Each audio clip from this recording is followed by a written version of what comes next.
Liga todos os alertas, fica esperto para você não ser enganado, porque às vezes você vai ficar no engano por décadas e quando você despertar, talvez vai ser tarde demais.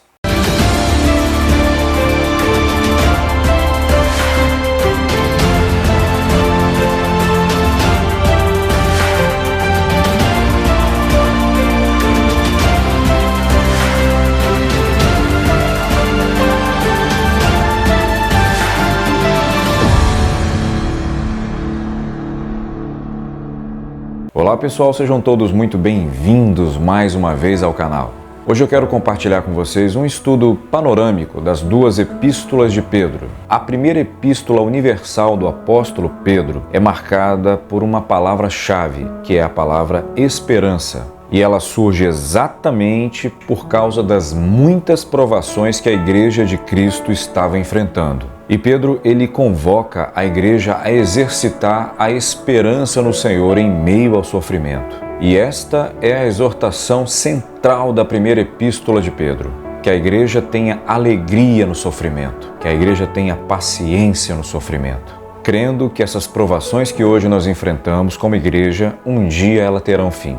Na primeira epístola de Pedro também ele vai explicar como que acontece o processo da salvação na vida do homem e Pedro ele explica de uma maneira muito mais simples e resumida em relação ao que Paulo falou sobre a salvação. E Pedro faz questão de deixar bem claro que santificação faz parte da doutrina da salvação, pois ele sabia que não é possível desassociar santificação de salvação. Veja, daí a gente tira a seguinte conclusão: é impossível alguém ser salvo e não praticar a santificação. Chega a ser uma anomalia pensar tal coisa, pois a palavra de Deus é muito clara: sem santificação ninguém verá a Deus. Todo aquele que é salvo em Cristo Jesus, ele busca se santificar. Se não for assim, fica difícil acreditar na salvação desse indivíduo.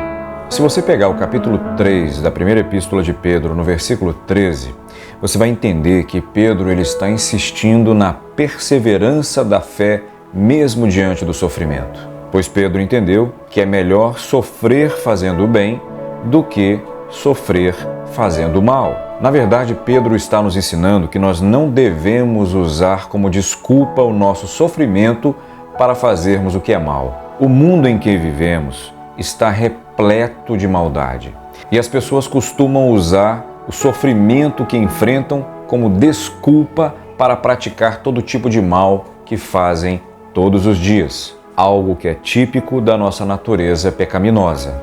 Mas Pedro ele continua insistindo que o sofrimento é uma realidade para a Igreja de Cristo aonde quer que ela esteja. E ele faz questão de lembrar que o nosso inimigo ele anda ao nosso derredor querendo nos matar. Mas mesmo assim, ele estimula a igreja a perseverar na fé do Evangelho, mesmo diante de todos os perigos desse mundo. Até aqui, eu estou fazendo apenas uma abordagem panorâmica, muito por cima da primeira epístola de Pedro, para que justamente você fique estimulado a lê-la, para que o Espírito Santo fale ao seu coração. Agora, quando a gente muda para a segunda epístola de Pedro, a gente vai perceber que Pedro ele muda o tom completamente. De repente a gente começa a perceber os combates, as lutas que ele começa a ter contra os falsos mestres, os falsos profetas, aqueles que traziam heresias, ensinos mentirosos a respeito de Jesus. E fazendo aqui um breve comentário, isso é um problema que se arrasta até os nossos dias, não é verdade? E as heresias elas fazem isso, elas diminuem a importância e a suficiência de Cristo. Mas Pedro, cheio do Espírito Santo, combateu contra todas aquelas heresias. Aqui vale uma explicação. Há quem diga que toda igreja tem problema. Calma, problema é uma coisa, heresia é outra coisa. Problema você trata, heresia você arranca. Viu a diferença? Talvez você deve estar se perguntando: mas como é que se inicia o processo da heresia no meio da Igreja de Deus? Como?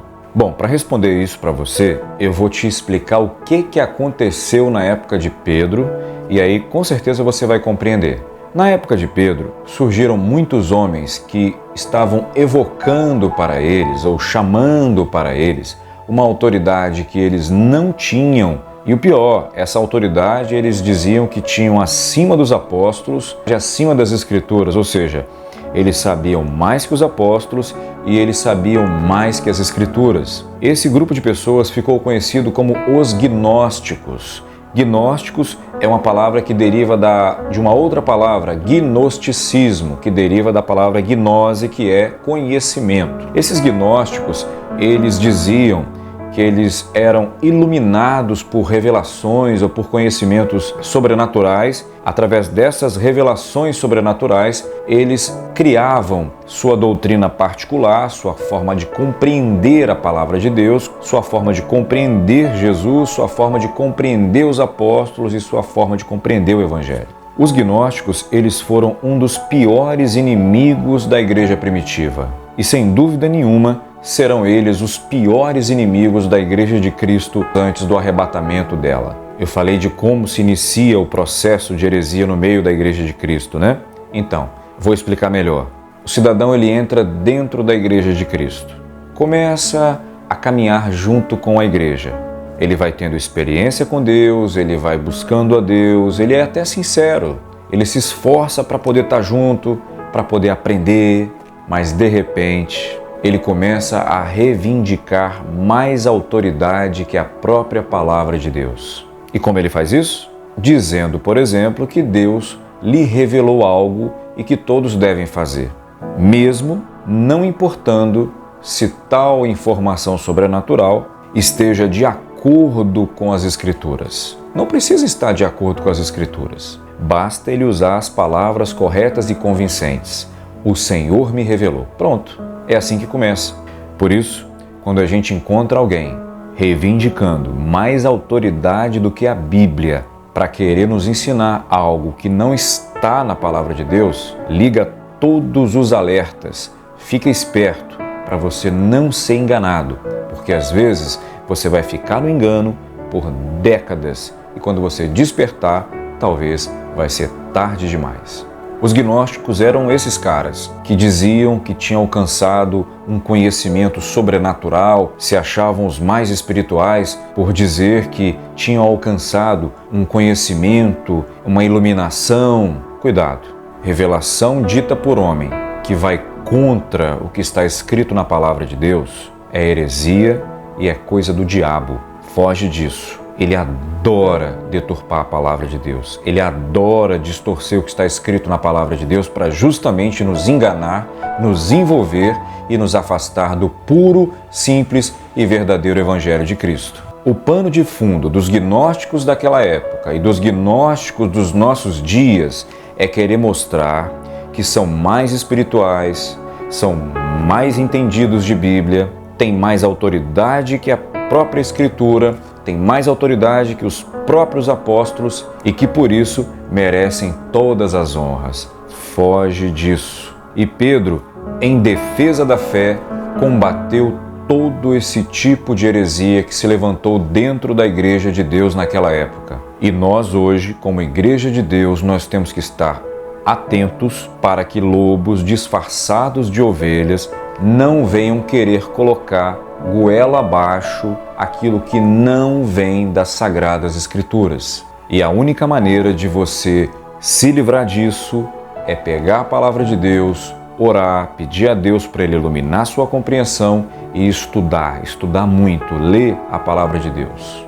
Não tem outro jeito. Ou então você fica terceirizando o seu cérebro para que outro venha manipular sua mente e colocar aí dentro só o que ele quer. E aí pronto, você acaba se transformando em mais um refém de um sistema religioso corrompido, atuante ainda hoje em nossos dias. Pedro ensina que se não está na palavra de Deus, se não é vontade de Deus, não serve. E eu faço questão de lembrar, a Bíblia, ela é a palavra de Deus, diferente do que os teólogos liberais ensinam.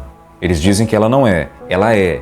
A Bíblia, ela é a palavra de Deus. Ela é também suficiente, inerrante, infalível e perfeita. Confia nela. Para de acreditar em mentiras inventadas por homens. A igreja primitiva não precisava do gnosticismo e a igreja atual não precisa também. E Pedro adverte que há de haver uma condenação severa sobre os falsos mestres e os seus propagadores, aqueles que ficam repetindo as mentiras que os seus gurus ficam dizendo. Veja, o que aconteceu lá na igreja primitiva, especificamente no ministério de Pedro, que nós estamos estudando aqui, nos enche o coração de temor.